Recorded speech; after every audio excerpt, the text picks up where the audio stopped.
Boa noite, povo de Taubaté e região. Estamos aqui novamente com o nosso programa Saúde em Debate, trazendo para vocês informação em saúde. Eu agradeço a Deus, em primeiro lugar, a presença de vocês, a equipe da TV Cidade, porque esse programa traz exatamente todas as dúvidas em termos de saúde para você e toda a região de Taubaté. Hoje nós trouxemos aqui um assunto que ele vem sendo muito discutido e eu trouxe exatamente para que a gente tire as dúvidas, né, que porventura existam ainda, que é sobre o autismo. Né? Todo mundo fala, porque o autismo, mas ninguém sabe exatamente o que é o autismo. Então, eu trouxe para vocês o assunto do autismo exatamente para que as mães que possivelmente possam, ou que tenham algum filho que tenha sintomas de autismo, possam buscar, né, um auxílio cada vez mais rápido, porque isso que é o importante, né, em todas desses transtornos de infância. Então vamos lá, o que é o autismo? Em 1943, um doutor chamado Dr. Kanner, ele descobriu que existiam crianças que tinham um comportamento que eram diferentes dos comportamentos das crianças psicóticas, né, que tinham alucinações, delírios, comportamento muito alterado. E ele distinguiu algumas crianças dessas psicóticas. Por quê? Porque essas crianças, elas apresentavam um tipo diferente de sintomas. Ela apresentava um ensimesmamento, né? Elas ficavam voltadas para si mesmo, elas ficavam como se estivessem numa redoma, não conseguiam ter uma boa interação social, elas não entravam em contato com as pessoas, não olhavam nos olhos das pessoas, as pessoas conversavam com elas e elas sempre dispersas, não conversavam olhando no olho das pessoas. Se porventura alguém apontasse alguma coisa na parede, essas crianças não olhavam para onde apontou. As brincadeiras dessas crianças eram brincadeiras extremamente diferentes.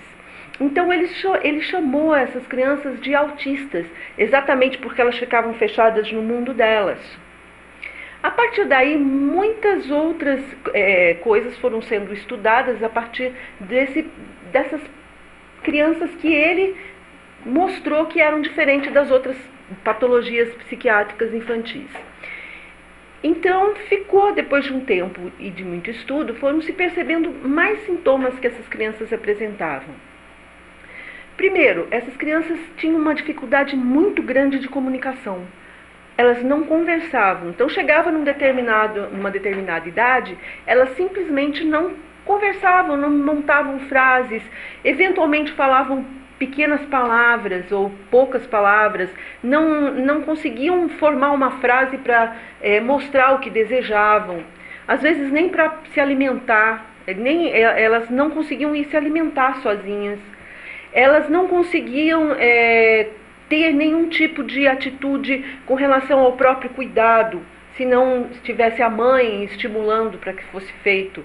Ela não tinha uma comunicação verbal e também não verbal, né? Se ela queria uma água, ela não apontava pedindo a água. As brincadeiras dessas crianças, elas eram ritualizadas, elas começam a fazer rituais. Então elas pegam, por exemplo, um carrinho e ficam brincando com a rodinha do carrinho, virando a rodinha de um carrinho, por exemplo, o dia inteiro, a noite toda. Ela simplesmente não tem noção do tempo também. Né?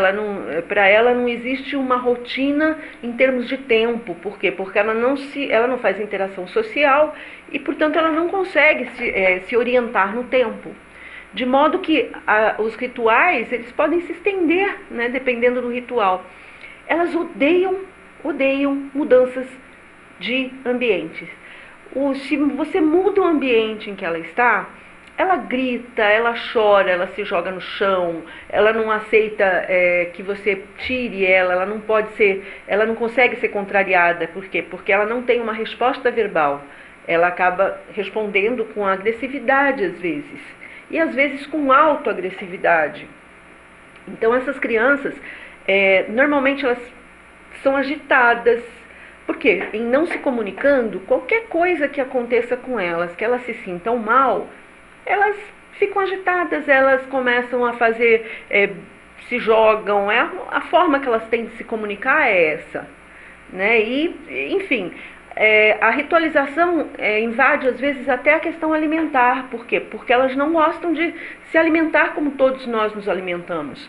Muitas vezes elas aceitam uma mamadeira, por exemplo, com leite, e não aceitam outras alimentações. Elas não aceitam outros alimentos que sejam diferentes daqueles que sejam mais fáceis para elas, né?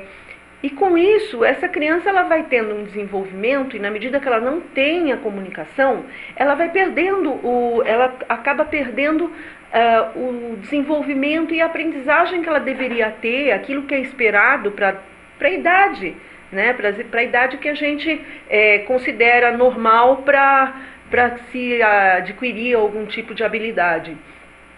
Então essa criança, por exemplo, ela não consegue escrever na hora certa, ela não consegue ir na escola. E isso, fala, nossa, mas todo autista é assim? Eu conheço pessoas que são autistas que não têm isso. De fato, nem todas são iguais. Algumas têm um comprometimento muito grande, né? E ultimamente, exatamente por causa desse leque de sintomas, a Sociedade de Psiquiatria colocou o nome de transtorno do espectro autista. Ou seja, existe um espectro como se fosse um leque de uma série de sintomas que vão ter níveis, né, de aparecimento. Então nós podemos ter um nível 1, que é o mais brando, né? A criança consegue algum tipo de comunicação, muito pouco, mas consegue. Nós vamos ter o médio, moderado, que seria já um pouco mais comprometida, e o grave, que normalmente aparece também até com falta de controle de esfíncter, quer dizer, essa criança não consegue às vezes nem ir no banheiro sozinha, usa fralda até quando grande. Então, esses níveis, né, a gente acaba tendo uma forma diferente de abordar. Por quê? Porque se uma pessoa tem um comprometimento muito grande, por exemplo, ela vai precisar de um outro tipo de tratamento. Os mais brandos, a estimulação tem que ser diferente. Agora, o que é sabido, e para todos os níveis de autismo, é que a criança, quanto mais cedo for diagnosticada, mais cedo, né, vai existir um investimento sobre o tratamento dela. E ela vai poder adquirir algumas novas habilidades daquelas que não conseguiram ter essas habilidades porque demoraram mais para fazer esse diagnóstico. Aí a pergunta, mas com que idade uma mãe, né, perceber que a criança tem autismo? Hoje em dia, até bebês, né, de 5, 6 meses, às vezes as mães já começam a perceber, até mesmo por conta da enorme informação que a gente traz, que a mídia traz, essas mães conseguem perceber com 6 meses que essa criança às vezes não olha no olho, ela não fixa o olhar.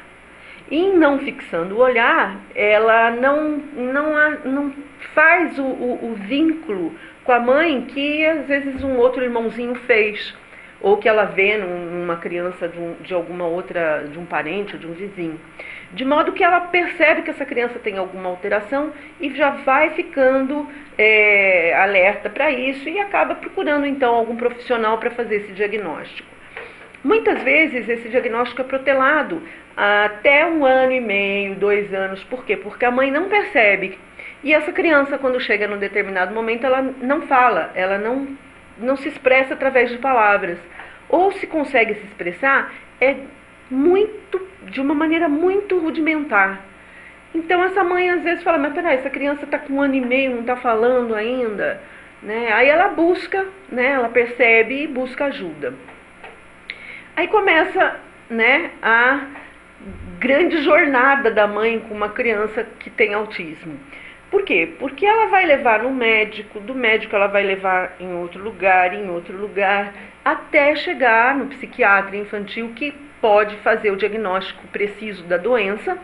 E aí sim essa mãe começa então a ter e começa a sentir que esse diagnóstico precisa ser tratado e o mais rápido possível. Nós sabemos que uma criança, ou qualquer criança que tenha qualquer transtorno mental grave, ela necessita sempre de uma equipe para tratar, né? A equipe, quanto mais essa equipe ficar em cima dessa criança, estimulando essa criança, mais essa criança vai ter um desenvolvimento próximo do normal. Então, quem que a gente vai buscar? Depois de feito o diagnóstico, essa mãe vai precisar de quê? De uma fonoaudiologista para poder auxiliar na fala. Ela vai precisar de terapeuta ocupacional para ajudar, né, ao desenvolvimento, né, dessa criança com outras atividades que ela não está acostumada. Ela vai precisar de nutricionista para poder adequar os alimentos. Ela vai precisar trazer também, muitas vezes, atividades físicas. Existe a ecoterapia, que às vezes que é terapia com cavalo, que a criança gosta muito, que ajuda no desenvolvimento. Então essa criança ela vai ser assistida por diversos profissionais. Essa mãe tem um trabalho muito grande, porque ela acaba tendo que ficar muito em função dessa criança, né? A mãe do autista normalmente também precisa de um apoio psicoterápico, às vezes até um apoio psiquiátrico mesmo. Por quê? Não é fácil. Não é fácil, muitas vezes a mãe tem que abandonar as atividades que ela faz para ficar em função da criança, porque é difícil você ter uma pessoa que fique disponível o tempo todo para levar a criança em diversos profissionais, né? A escola, normalmente hoje em dia existe a escola de inclusão, entretanto a gente sabe que nem todas as escolas estão preparadas para receber o aluno que tem algum tipo de alteração ou que tem algum transtorno mental. Então, muito provavelmente essa mãe leve a criança na escola e ainda tenha que levar numa outra escola. Os recursos pedagógicos para o autista normalmente são diferentes dos recursos pedagógicos que a gente usa na criança que não tem problema. O autista ele tem alguns métodos pedagógicos que são especializados para eles.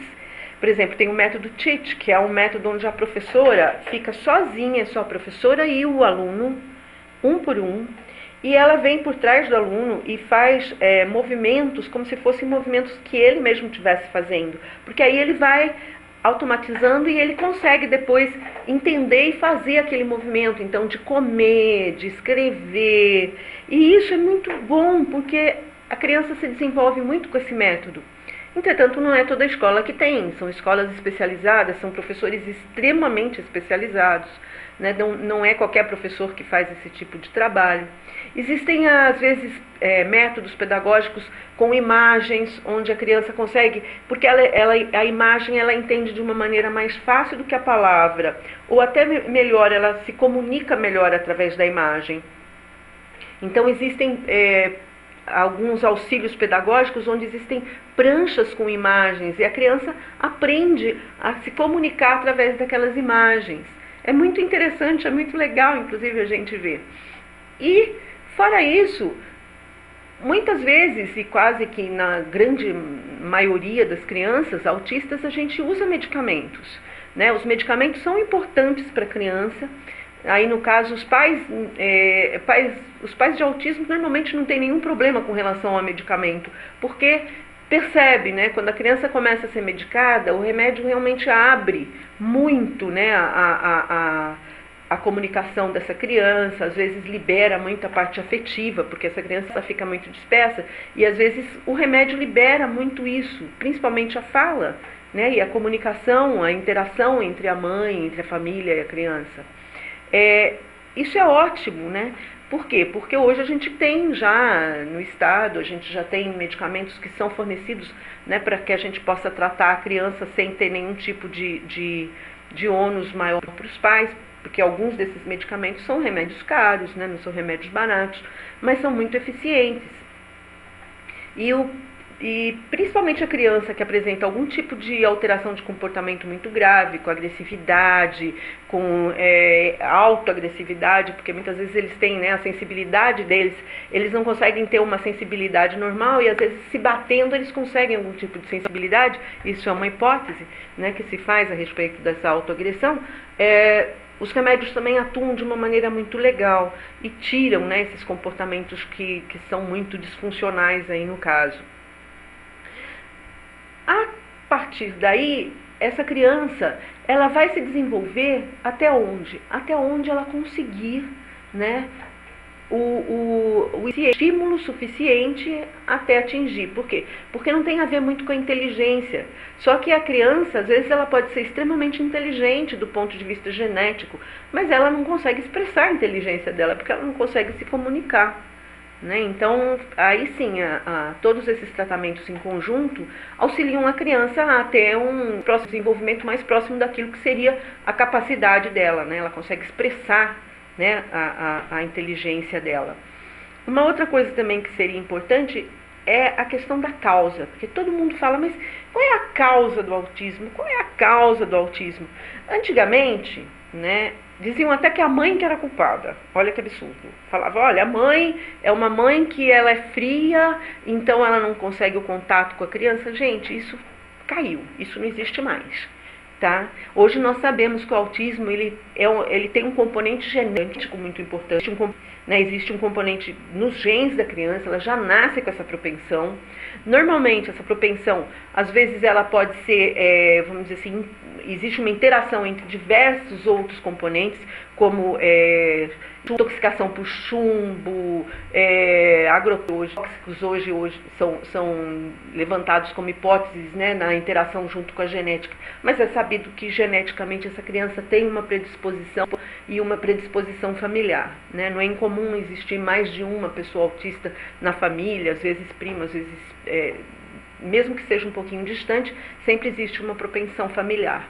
Então, a mãe, com certeza, assim, isso traz, né, uma tranquilidade. E a gente sabe também que essas crianças, elas têm, né, até por uma propensão genética mesmo, o desenvolvimento dos neuroninhos, né, dos neurônios da cabeça de uma maneira incompleta, né, como se eles não tivessem totalmente desenvolvido. O estímulo, o tratamento, os medicamentos, tudo isso ajudam, né, auxiliam nesse desenvolvimento. Então, o mais importante que eu penso é que quanto mais rápido a gente notar e perceber os sintomas e levar para fazer uma avaliação, mais chance essa criança vai ter de ter um desenvolvimento mais próximo do normal. E isso é muito importante, né? Por quê? Porque na medida que ela é estimulada desde bebê ou desde novinha, e já existem trabalhos, né? Eu já vi alguns profissionais fazendo estimulação precoce mesmo, desde bebêzinho, desde bebeinho ele já está lá fazendo a estimulação da criança, né? Quando se percebe, faz com que ela tenha então um desenvolvimento maior. Existe também um tipo de autista que se chama Asperger, que é famoso, né? Todo mundo já ouviu falar, mas ninguém sabe exatamente o que é.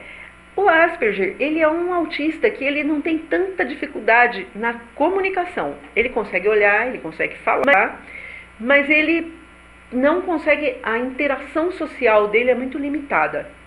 E ele tem, às vezes, uma capacidade muito grande, porque o interesse dele, muitas vezes, se foca numa coisa só.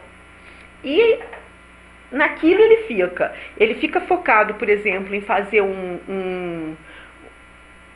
vamos dizer, não sei, tocar piano. Então ele se interessa por piano. Ele toca maravilhosamente bem. Nós tivemos até um grande pianista, o Glenn Gould, que foi na década de 40, 50, foi um dos maiores pianistas do mundo, e ele era autista, né? Ele era um Asperger. Ele ficava a noite inteira gravando, né, no estúdio, e ficou famosíssimo, mas ele não conseguia, ele não gostava de tocar em público, nada disso. Né, e sempre foi muito solitário, vivia com cachorros. Então, mas ele tinha uma capacidade de autonomia que era importante para ele, né? E o Asperger, ele tem isso. Ele é muito bom numa coisa. E às vezes não consegue nem escrever o próprio nome, mas é muito bom numa determinada tarefa. São ilhas de conhecimento, né? Ele tem ilhas de conhecimento. Isso é importante também porque muitas crianças que às vezes a gente começa a tratar, às vezes elas vão se desenvolvendo e chegam até próximo disso. Então, a gente traz para vocês que o autismo não é essa coisa horrível que todo mundo pensa que é. Não, é difícil para a mãe quando é uma criança muito comprometida, mas é tão difícil como qualquer outra criança que tem um comprometimento mental. E o Asperger consegue ter uma autonomia de vida, né? O que é muito importante também. A gente não pode garantir que essa criança, mesmo autista, que ela venha a ter uma vida ou desenvolver uma vida normal, o que é uma preocupação para os pais, porque normalmente os pais, eles querem sempre ter a segurança de que quando eles partirem, essa criança vai ter um cuidado, né? E esse preparo realmente vai depender da família. Bom, espero que eu tenha passado alguma coisa para vocês sobre autismo.